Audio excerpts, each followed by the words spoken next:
Welcome back, everyone, to another chilling episode. Today we are diving deep into 13 true disturbing stories from creepy small towns across America. Have you ever driven through a town that felt like time stopped, or wondered what secrets hide behind closed doors in places most people have never heard of? These are real accounts from real places, with names changed to protect identities. So make sure to hit that like button, subscribe, and let me know in the comments where you are watching from. Because trust me, you are going to want to share these stories. Now let's get into it. Story 1: The Birds That Fell from the Sky. My name is Jessica, and I was living in Beebe, Arkansas in December 2010. I was 26 years old, working as a nurse at the local clinic. Beebe is a small town, population around 5,000, where everyone knows everyone. Nothing exciting ever happened here, which is exactly why what happened on New Year's Eve 2010 shook our entire community to its core. It was December 31st, and I was getting ready for a small New Year's party at my friend's house. Around 10 p.m. I was putting on my coat when I heard it, a sound like nothing I had ever experienced before. It was a boom, so loud it shook the windows of my house and rattled the dishes in my cabinets. My dog started barking frantically, running in circles. I thought maybe it was thunder, but when I looked outside, the sky was clear. Stars everywhere, no storm clouds. I figured it was just someone setting off fireworks early, even though Beebe had pretty strict rules about that kind of thing. I grabbed my keys and headed out to my car. As I was backing out of my driveway, my headlights caught something on the street. It looked like trash scattered everywhere. But when I got closer, I realized what it was. Birds, dozens of them just lying there on the pavement. I stopped my car, got out, and walked over to one of them. It was a red-winged blackbird, completely still, its eyes open but lifeless. I looked around and saw more of them. On lawns, on rooftops, in the street. Everywhere I looked there were dead birds. My hands started shaking. I pulled out my phone and called my friend whose party I was supposed to attend. She picked up, and before I could say anything she said, "Are you seeing this? The birds." Apparently it was happening all over our neighborhood. I got back in my car and drove slowly through town. What I saw will haunt me forever. There were thousands of them, covering the streets like some kind of biblical plague. People were standing on their porches staring up at the sky. Some were crying, others were on their phones trying to figure out what was happening. I called the police station, and the dispatcher told me they had been getting calls for the past 30 minutes. They had no idea what was causing it, but animal control was on the way. I drove to my friend's house, and we all stood outside watching the sky, waiting for more birds to fall. But nothing else came, just an eerie silence broken only by the sound of fireworks in the distance. By midnight, the whole town was talking about it. People were posting on social media, sharing photos and videos. Some thought it was the end of the world. Others blamed the government, said it was some kind of chemical weapon or experiment. The theories were wild, and honestly some of them scared me more than the birds themselves. The next morning I woke up early and drove back through town. Crews in hazmat suits were cleaning up the birds, loading them into bags and trucks. I counted at least a dozen vehicles. The sight of people in those white suits made everything feel even more surreal, like we were living in some kind of disaster movie. Over the next few days, officials from the Arkansas Game and Fish Commission came to investigate. They took samples, ran tests, interviewed witnesses. They told us not to worry. They said it was probably just fireworks that had scared the birds from their roost. And because blackbirds have poor night vision, they flew into houses, trees, power lines, and each other. The official cause of death was blunt force trauma. They said between 4,000 and 5,000 birds had died that night, all within a 1-mile radius of Beebe. The news crews came from everywhere. CNN, Fox News, every major network wanted to know what happened to our little town. We were suddenly famous for the most disturbing reason possible. But here is what bothers me to this day. The official explanation never sat right with a lot of us. Yes, there were fireworks that night. There always are on New Year's Eve. But why did it only happen in that one specific area? Why not anywhere else where fireworks were being set off? And why has it never happened before or since in quite the same way? About a week after the incident, I was talking to my neighbor Harold. He was an older man who had lived in Beebe his entire life. He told me he had seen something strange that night before the birds fell. He said he was out sea, just smoking a cigarette around 9:45 when he noticed a weird light in the sky, moving in a way he had never seen before. It was bright, bluish, and silent. I asked him if he reported it, and he just shook his head. He said nobody would believe him, said he would sound crazy. But the way he described it sent chills down my spine. He said the light moved in sharp angles, stopping and starting, hovering in one spot then shooting off in another direction. Then about 20 minutes later, the boom, and then the birds. Harold died about 2 years later from a heart attack. I never told anyone what he told me until now, because I did not want people to think I was crazy. But I have always wondered if there was more to that night than what we were told. The strangest part came about a year later, on New Year's Eve 2011. It happened again. Not as many birds, maybe a few dozen, but they fell from the sky in almost the exact same area. The police immediately banned fireworks that night, but it did not stop people from whispering that something else was going on. I moved away from Beebe in 2013. I could not take the stairs anymore. The way people looked at me when I told them where I was from, like I was part of some conspiracy or cover-up. I live in Little Rock now, and sometimes on quiet nights I still look up at the sky, half expecting to see birds falling like rain. Story 2, The Vanishing Hitchhiker of Highway 41. My name is Robert, and this happened to me in the fall of 2017. I was 34 years old at the time, working as a truck driver. I had been driving for about 12 years, hauling freight across the Midwest, and I thought I had seen it all. Late-night rest stops, strange roadside attractions, the occasional odd person at a truck stop. But nothing prepared me for what happened on Highway 41, just outside of Nowhere, Tennessee. Nowhere is not the town's actual name, but that is what the locals call it. The real name is hard to even remember because it is one of those places you only pass through, never stop in. Population maybe 200 on a good day. One gas station, one church, and a whole lot of nothing. It was October 15, 2017, around 11:30 p.m. I was hauling a load of furniture from Nashville to St. Louis. I had been driving for about 6 hours and I was getting tired. My original plan was to stop at a rest area about 50 miles up, but I was making good time and decided to push through. The highway was empty that night. No cars, no other trucks, just me and the yellow line stretching out into the darkness. The radio was playing some classic rock station, but the signal was weak, full of static. I reached over to change the station when I saw her. She was standing on the side of the road, thumb out, classic hitchhiker pose. She was wearing a white dress, looked young, maybe early 20s, long dark hair. My first instinct was to keep driving.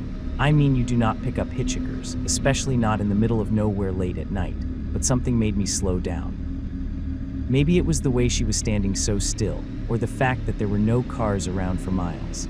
I thought, what if she is in trouble? What if her car broke down and she needs help? So I pulled over about 20 feet past her and waited. I watched in my side mirror as she walked toward the truck. She moved slowly, almost gliding across the pavement. When she reached the passenger door, I leaned over and opened it from the inside. She climbed up into the cab and sat down without saying a word. Up close I could see she was pale, really pale. Her skin almost looked gray in the dim light of the cab. Her dress was old-fashioned, like something from the 1950s, clean but worn. She looked at me with these dark eyes and said, "Thank you for stopping." Her voice was soft, almost a whisper. I asked her where she was headed and she said, "Just up the road a few miles. There's a house by the old mill. You can drop me there." I nodded, put the truck in gear, and started driving. I tried to make small talk, asked her name, where she was from, what she was doing out so late. But she did not answer, just stared out the windshield. I figured maybe she was in shock or scared, so I let it go and just focused on the road. We drove for about 10 minutes in silence. The only sound was the hum of the engine and the static from the radio. Then she spoke again. "We are almost there, just past that curve ahead." I looked where she was pointing and saw a curve in the road coming up. As I started to slow down, I glanced over at her to ask if she wanted me to stop at a specific spot, but she was gone. The passenger seat was empty. I slammed on the brakes and the truck screeched to a halt. I sat there, my heart pounding, looking around the cab. She could not have jumped out. I would have heard the door. I would have felt the shift in weight, but she was just gone. I grabbed my flashlight, jumped out of the truck, and looked around. Nothing, no sign of her anywhere. The road was empty, the fields in either side were dark and still. I checked the passenger side, looked for footprints, tire marks, anything, but there was nothing. I got back in the truck, my hands shaking, tried to rationalize what just happened. Maybe I was more tired than I thought. Maybe I had hallucinated the whole thing, but the passenger seat was still warm. I could feel it with my hand. She had been there. She had been real. I did not know what else to do, so I just kept driving. My mind was racing, trying to make sense of it. About 5 minutes later, I saw it. An old house set back from the road, half hidden by trees. There was a rusty mailbox at the end of the driveway, and next to the house I could see the remains of an old mill, the kind with a water wheel, mostly collapsed. I pulled over again, got out and walked up to the house. It looked abandoned. Windows broken, roof sagging, no lights, no signs of life. I knocked on the door anyway and called out, "Hello, is anyone there?" No answer. I walked around the side of the house, shining my flashlight through the broken windows. Inside was empty except for some old furniture covered in dust and debris. I was about to leave when I noticed something. A small cemetery behind the house, maybe a dozen headstones, all old and weathered. I walked over to it, not really sure why. Maybe I was looking for answers, or maybe I just needed to know I was not losing my mind. I started reading the names on the stones. Most were from the 1800s, hard to read, worn down by time. Then I found it, a headstone near the back row, smaller than the others. The name was partly obscured by moss, but I could make it out. Emily Carson, born March 4, 1932, died October 15, 1952. October 15th, the same date today, 20 years old, wearing a white dress. I stood there staring at that headstone, my blood running cold. I pulled out my phone and checked the date. It was October 15th, 2017, exactly 65 years to the day since she died. I got back in my truck and drove away. I did not stop until I reached St. Louis the next morning. I went straight to a diner, sat down with a coffee, and tried to process what had happened. I thought about calling someone, telling them what I saw, but who would believe me? A few weeks later, I was talking to another driver at a truck stop. I told him about Highway 41 and asked if he had ever had any strange experiences on that stretch of road. His face went pale and he leaned in close. He said, "Yeah, man, that road is haunted."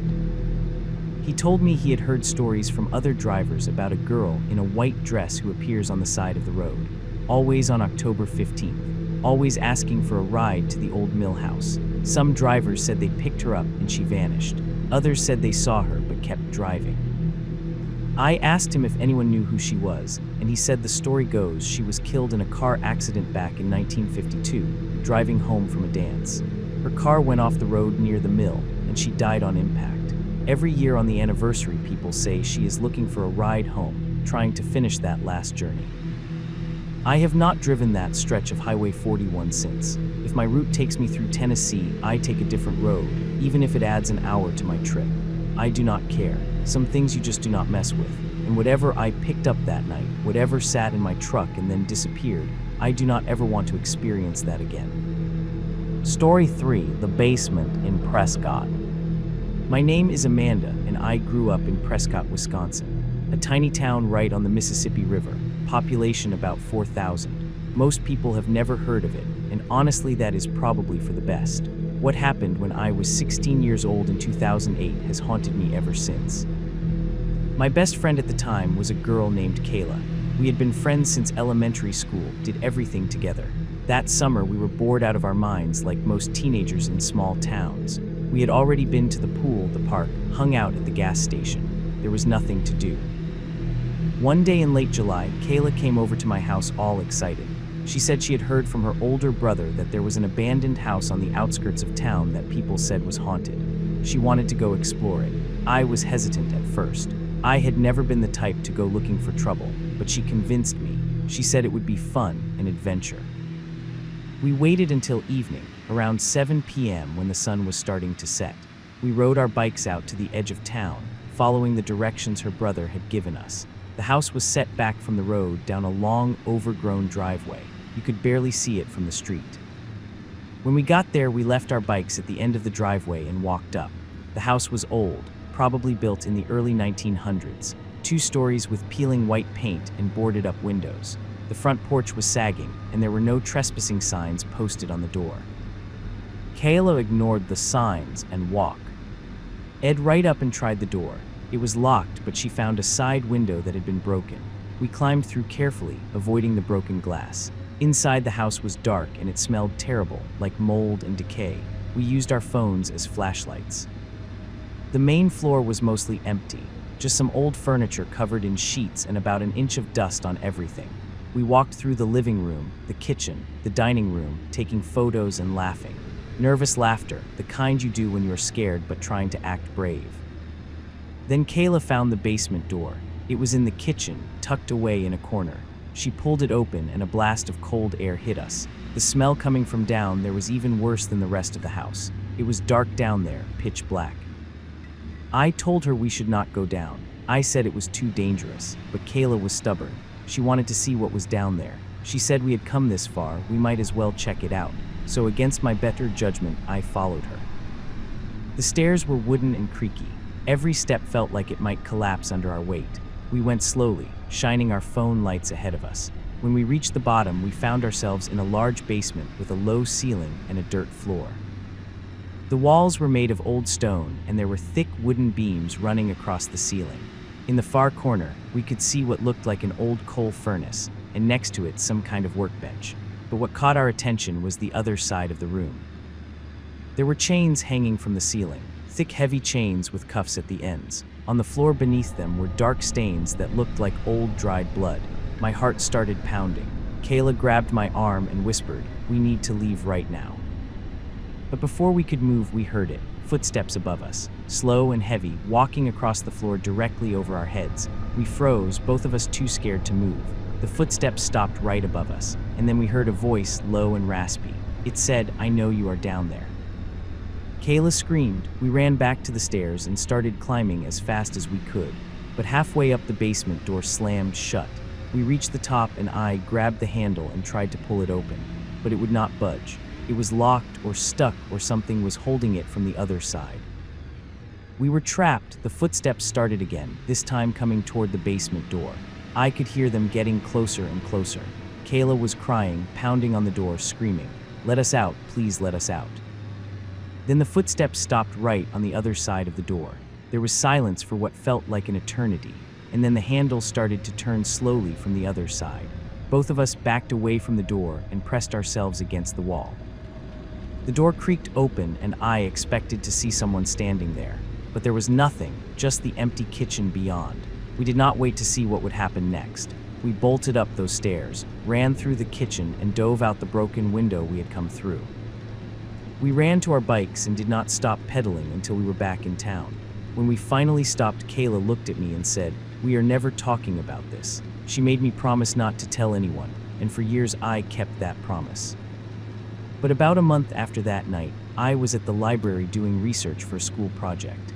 I was using one of the computers to search the local newspaper archives. Just out of curiosity, I typed in the address of that house. What I found made my blood run cold.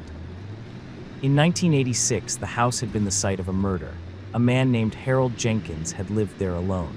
He had been arrested for kidnapping and killing 3 people, all women in their 20s. The police had found them in the basement, chained up. Harold had claimed he was not alone.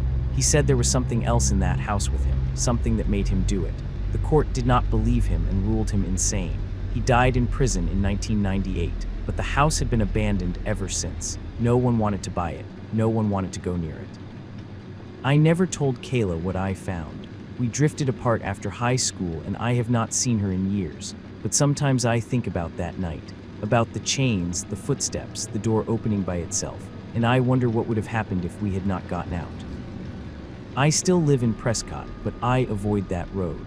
I never drive past that house, and I definitely never tell anyone about what happened there. Some secrets are meant to stay buried. Story 4: The Screaming in Hoxie. My name is Michael, and in the winter of 2015, I moved to Hoxie, Arkansas for a job. I was 29 and had just gotten hired as a manager at a small manufacturing plant. Hoxie is tiny, population around 3,000, everyone knows everyone kind of place. It was a big change from Little Rock, where I had been living. I rented a small house on the edge of town. It was cheap and the landlord seemed nice enough. She was an older woman named Mrs. Patterson. She told me the house had been vacant for about 6 months. She said the last tenant had left suddenly without much explanation, but she did not seem too concerned about it. The house was small, just 2 bedrooms, 1 bathroom, kitchen and living room. but it was perfect for me. I did not need much. I moved in on a Saturday in early December. I started unpacking my stuff and getting settled. The first few days were quiet and normal. I would come home from work, make dinner, watch TV, and go to bed. But on the fourth night, something changed. I woke up around 2 a.m. to the sound of screaming. It was distant at first, like it was coming from far away, but it was unmistakable. Someone was screaming bloody murder. I sat up in bed, my heart racing, listening.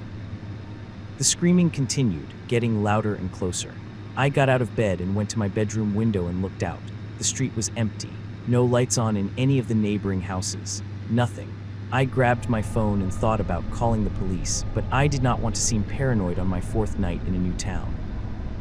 I convinced myself it was probably just an animal, maybe a fox or a coyote. They can sound eerily human when they scream, so I went back to bed and tried to ignore it. Eventually, the screaming stopped and I fell back asleep. The next night it happened again. Same time, 2 a.m. on the dot. I woke up to the screaming. This time it was louder and closer, definitely inside my house. It sounded like it was coming from the walls themselves. I jumped out of bed, turned on all the lights, and searched every room, but I found nothing. The screaming lasted about 10 minutes and then stopped, just like the night before. I did not sleep the rest of that night. I sat on my couch with the lights on, watching the clock. On the 6th night, I decided to record it. I set up my phone on my nightstand with the voice recorder app running. Sure enough, at 2 a.m. the screaming started. I listened to the recording the next morning, and there it was, clear as day. The sound of someone screaming in agony. I went to work that day exhausted and shaken. I mentioned it to one of my coworkers, a guy named Travis who had lived in Hoxie his whole life. I asked him if he had ever heard anything about my street being haunted or having any weird history. His face went pale. He asked me what address I lived at, and when I told him, he just shook his head. He said that house had a history. He said it was built in the 1920s, and over the years, several people had reported the same thing, screaming in the middle of the night, always at 2 a.m. Travis told me the story as he had heard it from his grandfather. Back in the 1940s, a woman named Margaret Livingston had lived in that house with her husband and 2 young children. One night in December 1944, the husband came home drunk and got into an argument with Margaret. The argument escalated, and in a fit of rage, he attacked her. He stabbed her multiple times. The children were upstairs asleep. They woke up to their mother's screams. By the time the neighbors arrived, she was dead. The husband was arrested, tried, and executed. The children were sent to live with relatives. Travis said people believe Margaret never left the house. They think her spirit is still there, reliving that night over and over. I asked him why no one had told me this before I moved in. He just shrugged and said most people in town do not talk about it. They figure if you do not know, you are better off. I went home that night dreading what I knew was coming. I thought about staying at a hotel, but I did not have the money. I was stuck. I went to bed with the lights on and my phone in my hand, ready to call someone, anyone, if things got too bad. At 2 a.m. the screaming started, but this time it was different. It was not just coming from the walls, it was coming from right next to my bed. I could feel a presence in the room with me. The temperature dropped so fast I could see my breath. I opened my eyes and saw her standing at the foot of my bed, a woman in a nightgown soaked in blood. Her face was pale, her eyes were wide with terror. She was screaming and reaching out toward me. I could not move. I could not breathe. I just sat there frozen. Then she vanished. The screaming stopped. The room temperature returned to normal. I grabbed my things and left that night. I did not even pack. I just took what I could carry and drove to a motel. I called my landlord the next day and told her I was breaking the lease. She did not even argue. She just said she understood. I found a new place to live on the other side of town. I never went back to that house. I never even drove past it. I quit my job about 6 months later and moved back to Little Rock. I could not take living in Hoxie anymore, knowing that house was there, knowing what I had seen. Sometimes I still wake up at 2 a.m. in a cold sweat, expecting to hear the screaming. It has been almost 10 years and I still cannot shake the memory of that woman standing at the foot of my bed, her eyes begging for help that I could not give. Story 5: The Lights over Marfa. My name is Christine, and in the summer of 2012, I took a road trip through West Texas with my boyfriend at the time. His name was Derek, and we had been together for about 2 years. We both loved the outdoors, hiking and camping, that sort of thing. We decided to spend a week exploring Big Bend National Park. On our way there, we stopped in Marfa, Texas, a small town, population around 2,000 in the middle of the desert. Marfa is known for a few things: minimalist art, some quirky hotels, and the Marfa lights, mysterious lights that appear in the desert sky that no one has been able to fully explain. We arrived in Marfa late in the afternoon. We checked into a small motel and asked the woman at the front desk where we could go to see the lights. She told us there was a viewing area about 9 miles east of town on Highway 90. She said just pull off at the marker and wait. They do not appear every night, but when they do, you will know. Derek was excited. He had read about the Marfa lights online, watched videos, and researched all the theories. Some people said they were car headlights reflected off the desert. Others said it was atmospheric phenomena, swamp gas, or ball lightning.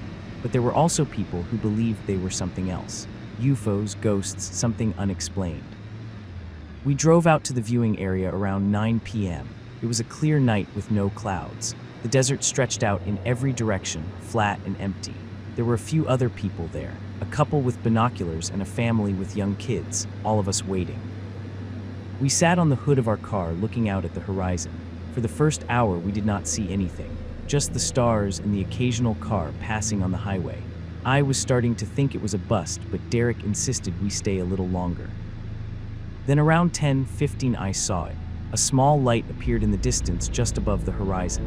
It was yellowish and it seemed to pulse, getting brighter, then dimmer, then brighter again. I pointed it out to Derek and he grabbed the binoculars. Through the binoculars he could see it more clearly. He said it was moving slowly from left to right, but not in a straight line. It was bobbing up and down like it was floating. The other people at the viewing area had noticed it too, and everyone was watching. Then another light appeared. This one was closer and it was moving faster. It zipped across the sky, stopped abruptly, then shot off in another direction. Derek handed me the binoculars and I looked through them. The light was bright, almost blinding, and it had a strange quality to it, like it was not quite solid, almost shimmering. Over the next 30 minutes, more lights appeared, 6 in total. They moved independently, sometimes coming together then separating. They did not look like car headlights or any kind of natural phenomenon I had ever seen. They looked intentional, like something was controlling them. The family with the kids left after a while. The couple with the binoculars stayed a bit longer, but eventually they left too. It was just Derek and me and the lights. We sat there watching for hours, mesmerized. The lights would disappear for a few minutes, then reappear in a different spot. Around midnight, Derek said he wanted to get closer. He suggested we drive down one of the dirt roads that led out into the desert to see if we could get a better view.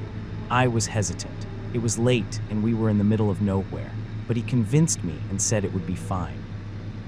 We got in the car and drove down a rough dirt road for about 2 miles. The lights were still visible in the distance, but now they seemed closer and more vivid. Derek pulled over and we got out and stood there in the darkness staring at the lights. That is when things got strange. One of the lights started moving toward us. It was slow at first, but then it picked up speed, coming straight at us. Derek grabbed my hand and we backed up toward the car. The light kept coming, getting brighter and brighter. When it was about 50 feet away, it stopped, just hovering in the air. I could feel heat coming from it, like standing near a fire. My skin prickled and I had this overwhelming sense of being watched. Like whatever this thing was, it was looking at us. Derek pulled out his phone and tried to take a picture, but the phone died. The screen just went black. He tried to turn it back on, but nothing. I checked my phone. Same thing.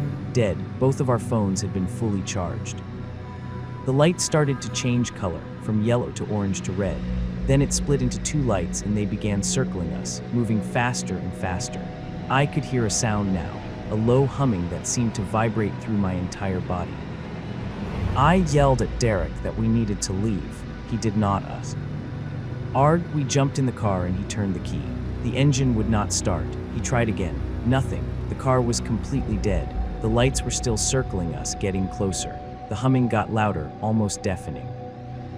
Then just as suddenly as it started, it stopped. The lights shot straight up into the sky and disappeared. The humming stopped. The heat dissipated. Everything went silent. Derek tried the car again and this time it started. Our phones turned back on, both showing full battery, like nothing had happened. We did not talk on the drive back to the motel. We just sat there in shock. When we got to our room, we tried to make sense of what had happened. Derek checked his phone for the pictures he thought he had taken, but there was nothing. No photos, no videos. The next morning, we checked out early. We did not even stop for breakfast. We just got on the road and headed to Big Bend. We never talked about that night again. It was like an unspoken agreement. If we did not talk about it, maybe we could pretend it did not happen. But I think about it all the time. I have done research and tried to find other people who have had similar experiences. There are stories out there, people who have seen the lights up close, people who have had their cars stall and their electronics die, but most of them are dismissed as hoaxes or overactive imaginations. I know what I saw that night, and I know it was not car headlights or swamp gas. It was something else, something that we are not supposed to understand.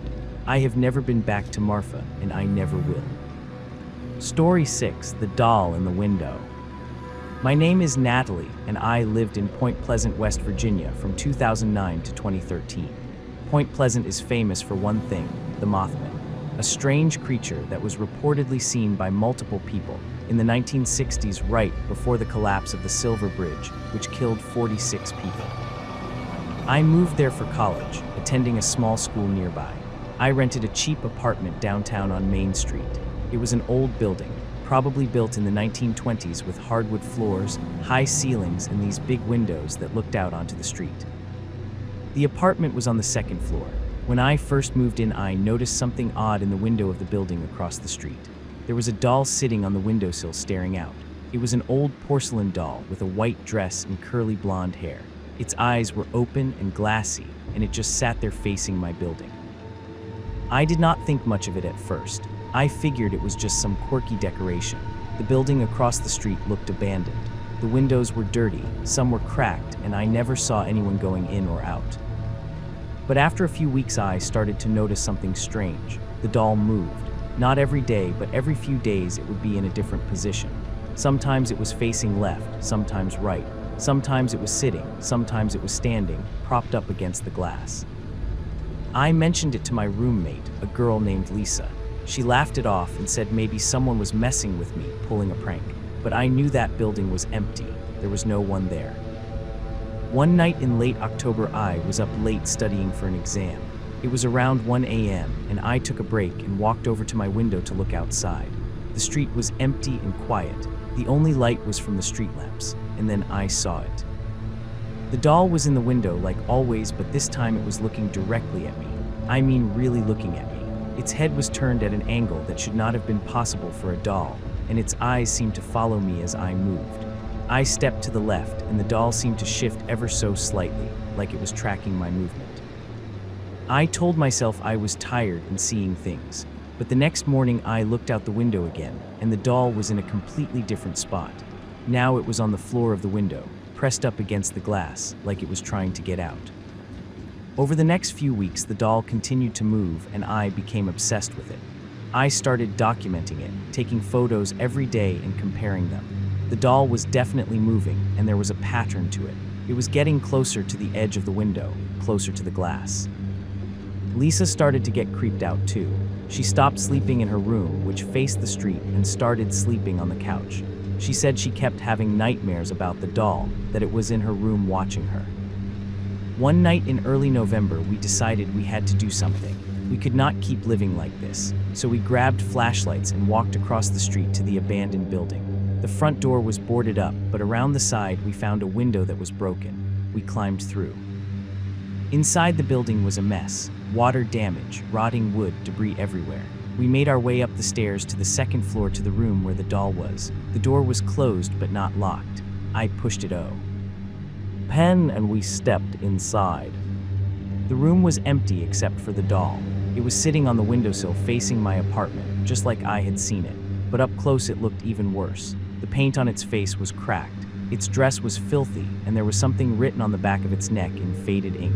It said property of Sarah Miller, 1947. I picked up the doll, and it was heavier than I expected. Solid. Lisa shined her flashlight around the room looking for any clues about who had been moving it, but there was nothing. No footprints, no signs that anyone had been there. We decided to take the doll with us, throw it away, get rid of it. I carried it out of the building, and we walked back to our apartment. I put the doll in a trash bag, tied it up, and threw it in the dumpster behind our building. I felt relieved, like we had finally solved the problem. But that night I woke up to a sound, tapping on my window. I opened my eyes, and there in the darkness outside my second-story window was the doll, pressed up against the glass, its face inches from mine. I screamed and woke up Lisa. We both ran to the window, but the doll was gone. We searched outside with flashlights but found nothing. The next morning I checked the dumpster. The trash bag was still there, still tied shut, but when I opened it, the doll was gone. We moved out 2 weeks later, broke our lease, and found a new apartment on the other side of town. I never told the landlord why we left. I just said we needed a change. But before we moved, I did some research on Sarah Miller. I found an obituary from 1963. Sarah Miller had lived in that building across the street. She died at age 16 in a house fire. The article said she had been trapped in her room on the second floor, the same room where we found the doll. They said she had been trying to escape through the window, but the smoke got her first. I graduated from college in 2013 and moved away from Point Pleasant. I have not been back since, but sometimes late at night when I hear a tapping sound, I freeze, and I have to check the window, just to make sure. Story 7, The Fog in Centralia. My name is James, and in the fall of 2016, I took a road trip through Pennsylvania with 2 friends, Mark and Sarah. We were all 28 years old and wanted to explore some of the abandoned towns in the area. Our main destination was Centralia, the famous ghost town where an underground coal fire has been burning since 1962. We arrived in Centralia around 3 p.m. on a Saturday. The town was almost completely abandoned. Population had gone from over 1,000 in the 1980s to less than 10 today. Most of the buildings had been demolished. All that remained were a few houses, empty streets, and the famous graffiti highway, a section of Route 61 that had been closed due to the underground fire. We parked near the graffiti highway and started walking around. The ground was warm beneath our feet, and in some places you could see steam rising from cracks in the pavement. The air smelled like sulfur.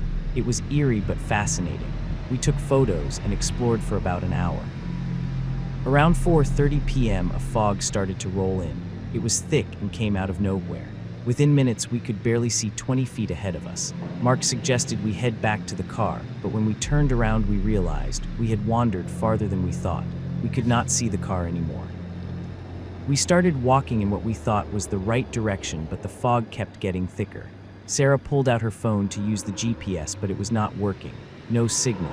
Mark tried his phone. Same thing. Mine too. All of our phones had full battery, but no service. We kept walking, calling out to each other to stay together. The fog was so thick now we had to hold hands to make sure we did not get separated. Then we heard it, footsteps behind us, slow and deliberate. We stopped and listened. The footsteps stopped too. Mark called out, "Hello, is someone there?" No answer. We started walking again and the footsteps followed. This time they were faster, like whoever it was running. Sarah started to panic. She said we needed to get out of there now. We started running, stumbling over broken pavement and debris. I fell and scraped my knee, but Mark pulled me up and we kept going. The footsteps were still behind us, getting closer. Then I heard something else. Voices, lots of them, whispering. I could not make out what they were saying, but they were all around us. We ran for what felt like forever. Then suddenly we burst out of the fog and found ourselves on a street we did not recognize. The fog was behind us like a wall. We could see it clearly defined. On our side of the street, everything was clear. On the other side, nothing but thick gray fog. We looked around trying to figure out where we were. There were houses on both sides of the street. Old houses, some looked abandoned, but a few looked lived in. There were lights on in the windows. We walked up to one of the houses and Dee knocked on the door. An older woman answered. She looked confused when she saw us. I asked her if she could tell us how to get back to the graffiti highway. She stared at us for a long moment, then said, "You should not be here. You need to leave now." I asked her what she meant, but she just shook her head and closed the door. We tried another house. No answer. We tried a third house and an old man opened the door. He looked at us with wide eyes and said, "How did you get here?" We told him we got lost in the fog. He said that fog is not natural. It comes from the fire. From below. He said we needed to leave Centralia before dark. I asked him why, and he said because at night the fog brings them out. I asked him who, and he just said, the ones who did not leave. the ones who stayed behind. We thanked him and started walking. We followed the street until we found a sign for Route 61. We followed it back to where we had parked, and there was our car, exactly where we had left it. But when we checked the time, it was after 7 p.m. We had been gone for over 2 hours, but it had only felt like 30 minutes. We got in the car and drove away as fast as we could. We did not stop until we were out of Centralia. When we finally pulled over at a gas station, we compared our phones. All of them were working again, full signal. But when we looked at our photos from earlier in the day, half of them were gone. The ones we had taken right before the fog rolled in. Just gone, not deleted, just missing. We never talked about what happened that day. We made a pact to never go back to Centralia. But about a year later, I got a message on social media from someone I did not know. It said, "You should not have come to Centralia. The fog remembers you." I blocked the account immediately, but the message stayed with me. Sometimes I have nightmares about that fog, about the voices and the footsteps, and I wonder what would have happened if we had not gotten out before dark. Story 8, The Caller from Cairo. My name is Melissa, and in the spring of 2014, I was living in Carbondale, Illinois, a college town in the southern part of the state. I was 25 years old and working as a receptionist at a small law firm. My job was pretty boring. Answer phones, schedule appointments, file paperwork. Nothing exciting ever happened. But one day in April, everything changed. I got a phone call around 2 p.m. I answered like I always did. "Thank you for calling Jenkins and Associates. How may I help you?" There was silence on the other end. Then a woman's voice, faint and distant, said, "Help me, please." I asked who was calling and where they were calling from. The woman said, "Cairo. I am in Cairo. They will not let me leave." I asked her what she meant and who would not let her leave. She said, "The town. The town will not let me leave. I have been here for so long." I thought maybe it was a prank call, so I asked for her name. She said, "My name is Helen Moore. Please, you have to help me. I have been trying to leave for years, but every time I try, the roads just loop back. I am trapped here." I did not know what to say. I asked her if she had called the police. She laughed, a hollow, empty sound. She said, "There are no police here anymore. There is no one here anymore, just me and the others." I asked her what others, and she said, "The ones who stayed, the ones who could not leave. We are all trapped here." The line went dead. I sat there for a minute staring at the phone. Cairo, Illinois was a real place, a small town about an hour south of Carbondale. It had been dying for decades. The population had dropped from over 15,000 in the 1920s to less than 3,000 by 2010. I had driven through it once. It was depressing. Empty buildings, boarded up storefronts, streets with no cars. I tried to call the number back, but it just rang and rang. No voicemail, no answer. I Googled Helen Moore, Cairo, Illinois, but found nothing. I thought about forgetting it, but something about that call bothered me. That night I could not sleep. I kept thinking about the woman's voice, how desperate she sounded. So the next day after work, I drove to Cairo. I told myself I would just look around, see if I could find anything. Cairo was even more desolate than I remembered. Most of the downtown was abandoned. Buildings with broken windows, streets with weeds growing through the cracks. I drove around for about 30 minutes and only saw 2 other cars. I stopped at a gas station and went inside. There was an old man behind the counter. I asked him if he knew anyone named Helen Moore. He looked at me strange and said, "Why are you asking about Helen?" I told him about the phone call. His face went pale. He said, "Helen Moore has been dead for 20 years. She died in 1994. She lived alone in a house on Washington Street. They found her body 3 weeks after she died. No one had checked on her." I felt a chill run down my spine. I asked him if he was sure, and he nodded. He said everyone in Cairo knew about Helen. She had tried to leave town multiple times, but always came back. She said she could not leave, that something kept pulling her back. I thanked him and left. I drove to Washington Street and found the house. It was abandoned, falling apart. The windows were broken and the door was hanging off its hinges. I should have left, but I felt compelled to go inside. The inside was a mess, trash everywhere, graffiti on the walls. I walked through the rooms, not sure what I was looking for. Then I found it. In what must have been the living room, there was an old rotary phone sitting on a table. It was covered in dust, but it looked intact. I picked up the receiver and listened. There was a dial tone. That should not have been possible. The house had been abandoned for decades. There was no way the phone line was still active, but there it was, a clear dial tone. Then the phone rang. I almost dropped it. I stared at it, my heart pounding. It rang again. Against my better judgment, I answered, "Hello." It was the same voice from before. "Helen," she said, "you came. You actually came. I knew you would." I asked her what she wanted. She said, "I need you to do something for me. I need you to leave Cairo and never come back. And I need you to tell people about this place. Tell them not to come here. Tell them Cairo does not let go." I asked her what she meant, but the line went dead again. I put the phone down and ran out of that house. I got in my car and drove back to Carbondale. I did not stop. I did not look back. A few days later, I tried to call the law firm where I worked to tell them about the call, but when I described it, they said there was no record of any call coming in at that time. No incoming calls between 1 p.m. and 3 p.m. that day. But I know I answered that call. I know I heard her voice. I quit my job 2 weeks later and moved to Chicago. I needed to get away from Southern Illinois. I have never been back to Cairo, but sometimes late at night my phone will ring, and when I answer there is just silence. And I wonder if Helen is still there, still trapped, still trying to reach out. Story 9, The Revival in Guthrie. My name is Daniel, and in the summer of 2011, I was traveling through Oklahoma for work. I was 31 years old, working as a sales rep for a pharmaceutical company. My job required a lot of driving through small towns, giving presentations to doctors and clinics. On a Thursday in June, I was driving from Oklahoma City to Tulsa. It was late afternoon, and I was tired. I saw a sign for Guthrie, Oklahoma, and decided to stop for coffee. Guthrie is a small historic town, population around 10,000, known for its preserved Victorian architecture. I pulled off the highway and drove into town. The downtown area was charming. Old brick buildings, antique shops, a few restaurants. I parked on the main street and walked into a small cafe. I ordered a coffee and sat by the window watching people walk by. That is when I noticed something odd. Everyone was walking in the same direction, all of them heading east down the street. Young people, old people, families with children, all walking with purpose, like they were going somewhere specific. I asked the barista what was going on. She smiled and said, "The revival. It starts at 6, you should come."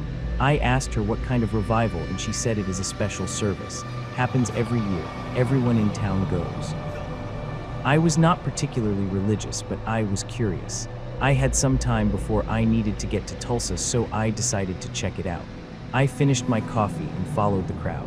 They led me to an old church on the edge of town. It was a massive brick building with a tall steeple. There were hundreds of people filing inside. I followed them in and found a seat near the back. The church was packed. Every pew was full. The atmosphere was strange. People were quiet, almost too quiet. No one was talking or laughing. They just sat there staring at the altar. At exactly 6 p.m., the lights dimmed and a man walked out onto the stage. He was tall and thin with long gray hair and a beard. He was wearing a black suit. He raised his hands and the crowd fell completely silent. He started to speak, but I could not understand what he was saying.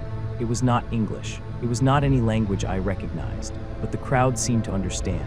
They started swaying in their seats, some were humming. The sound grew louder and louder until it filled the entire church. I started to feel uncomfortable. Something about this did not feel right. I stood up to leave, but the people on either side of me grabbed my arms and pulled me back down. They did not look at me, just kept staring at the stage, but their grip was strong. The man on stage raised his voice and the humming got louder. Then the temperature in the church dropped. I could see my breath. The lights flickered and I heard something. A sound like wind, but it was inside the church. It was swirling around us. I tried to pull away from the people holding me, but they would not let go.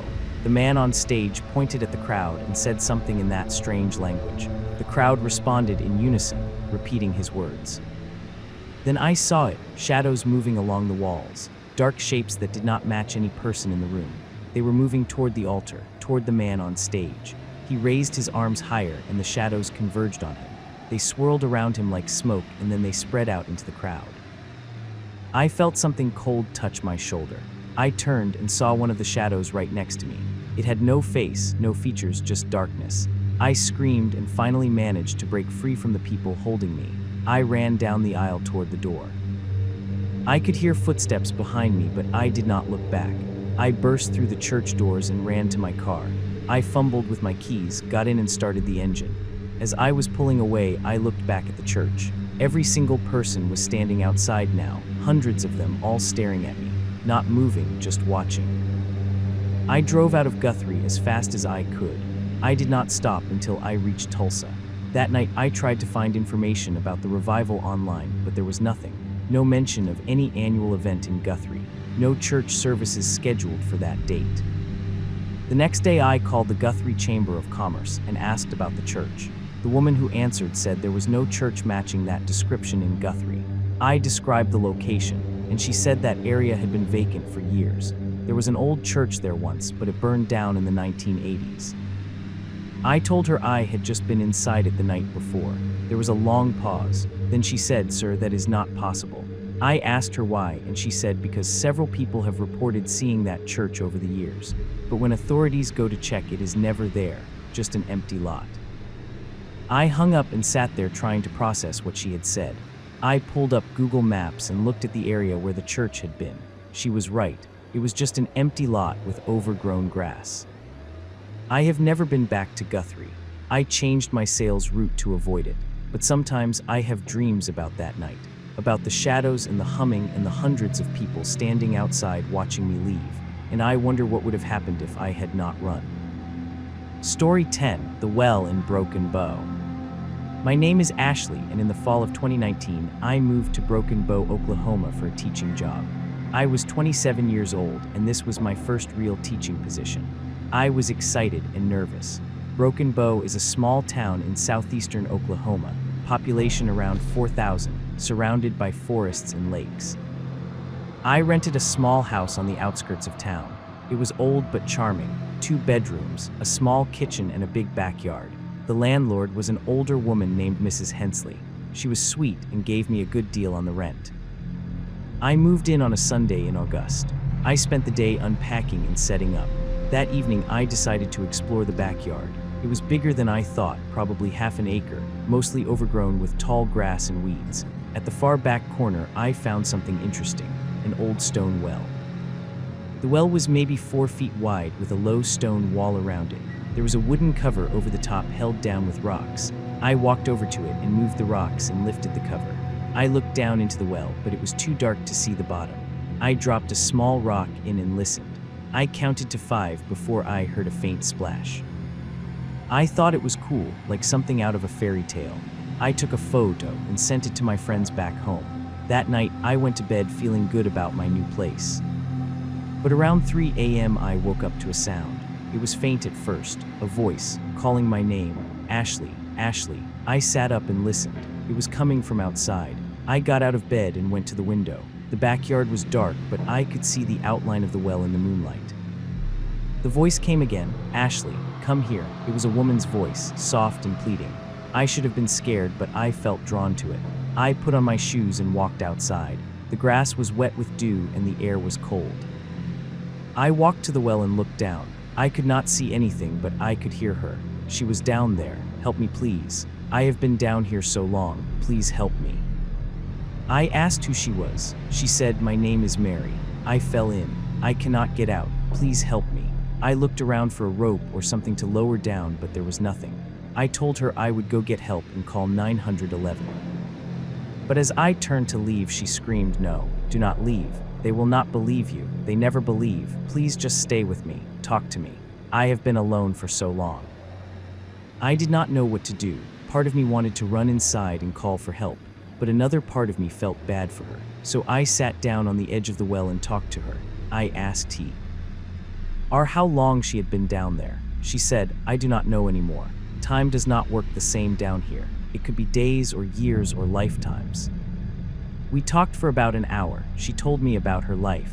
She said she had lived in Broken Bow when she was young. She had come to this well to draw water and slipped. No one heard her fall. No one came looking. She said she had been calling out ever since. I asked her why no one could hear her, and she said, "They can only hear me if they are meant to. You heard me because you belong here now. This is your home, and now you will help me." I asked her what she meant. She said, "You will bring others. You will tell them about the well, and they will come. and I will call to them too, and soon I will not be alone anymore." I stood up and backed away from the well. Something about the way she said it made my skin crawl.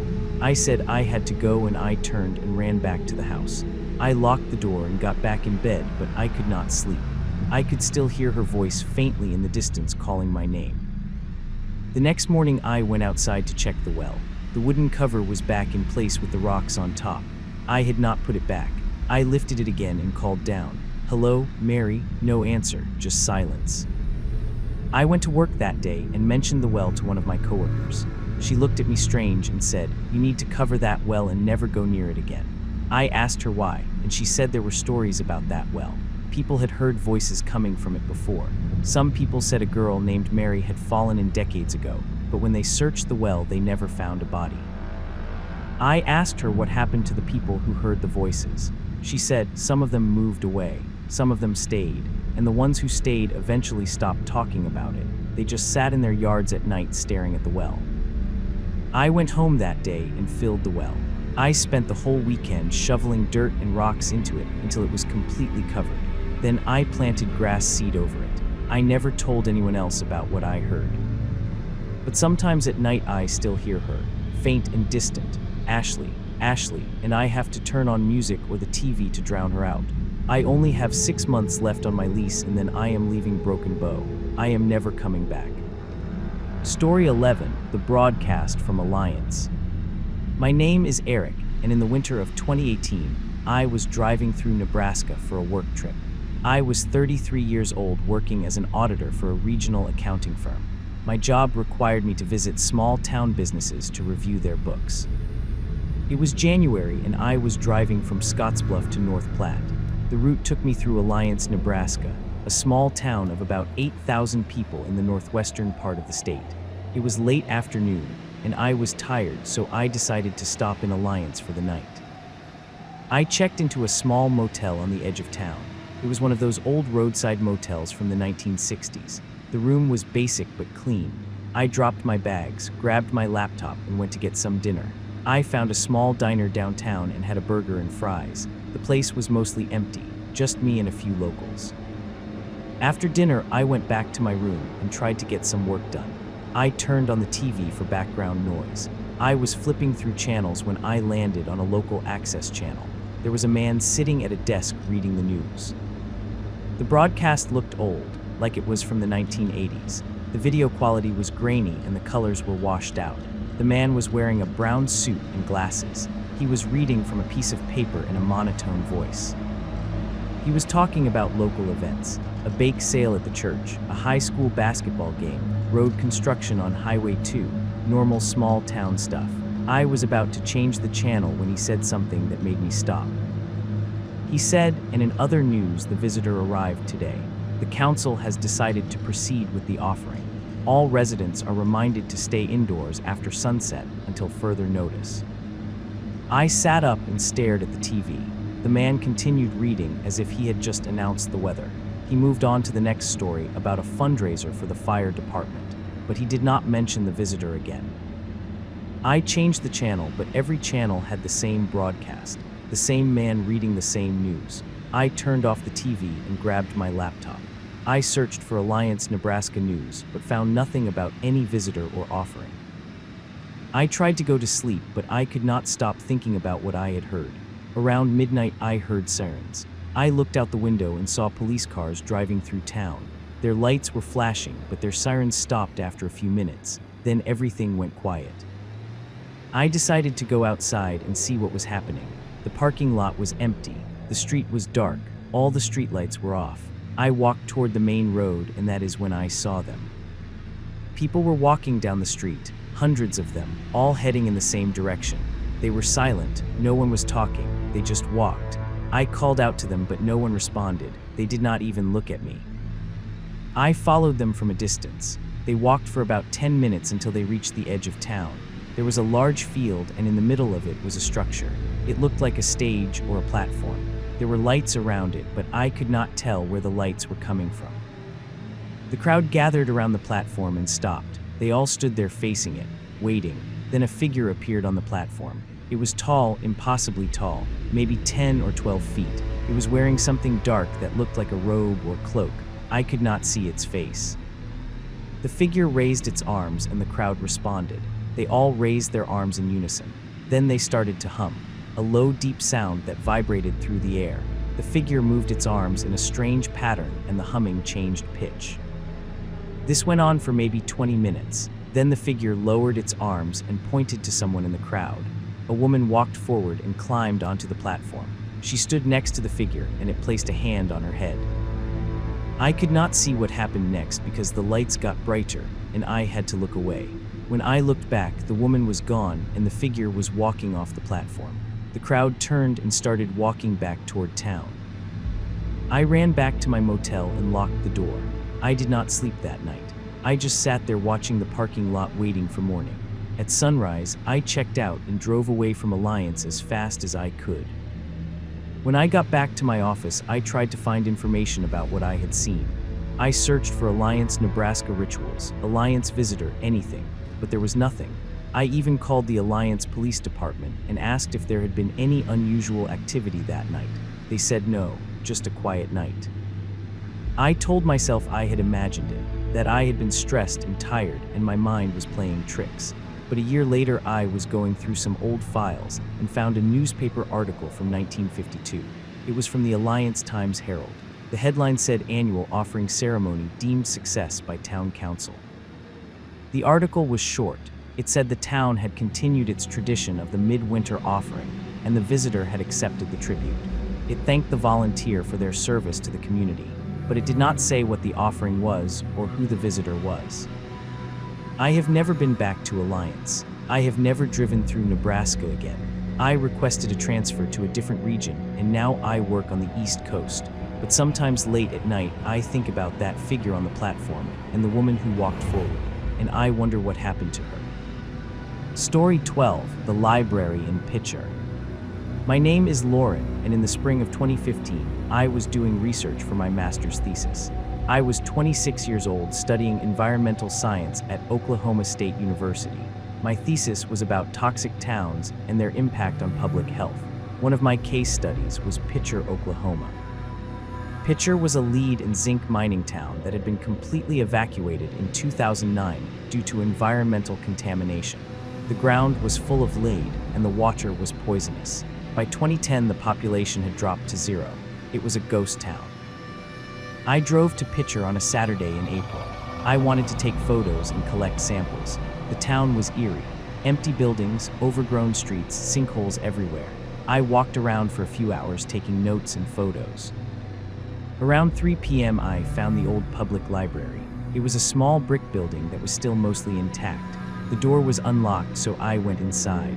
The interior was dusty, but the shelves were still full of books. I walked through the aisles looking at the titles. That is when I noticed something odd. There was a book on one of the tables. It looked new. The cover was clean and the pages were crisp. The title was The History of Picher 1990 to 2020. That did not make sense. The book was dated 2020, but it was currently 2015, and the town had been evacuated in 2009. Who would write a history book about a ghost town? I picked up the book and opened it. The first few chapters were about the mining industry and the environmental disaster, but then I got to chapter 7 and my blood ran cold. The chapter was titled The Return.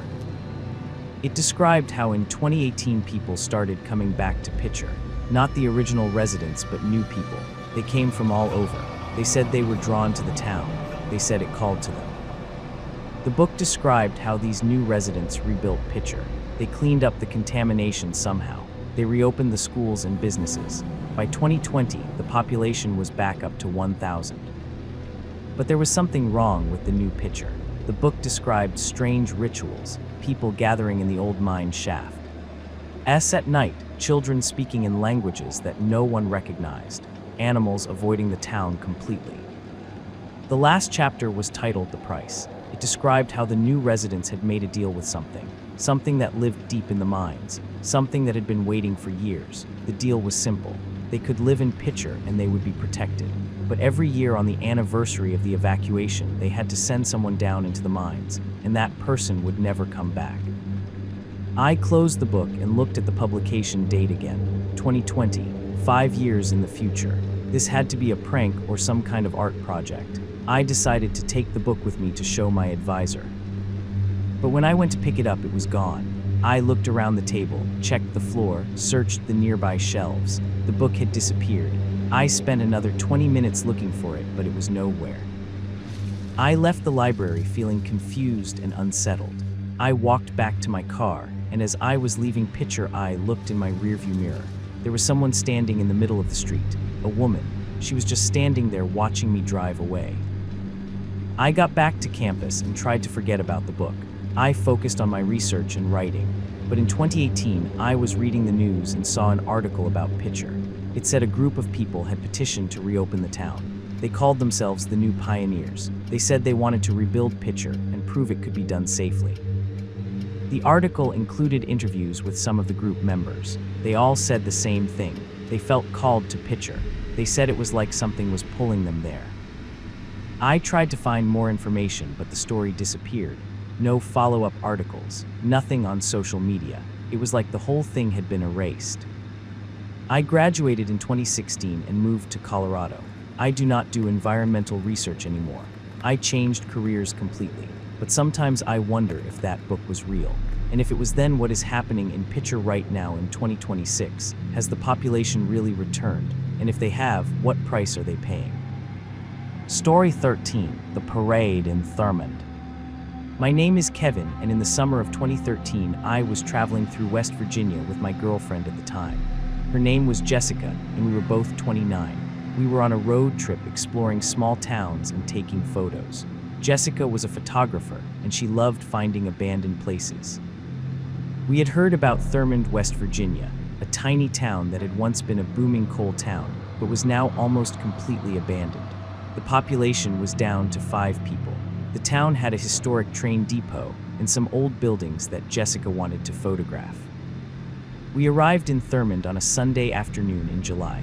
The town was tiny, just a few buildings along the railroad tracks. The depot was now a museum, but it was closed when we got there. We parked and walked around taking photos. The town was dead quiet. No people, no cars, no sounds except the wind.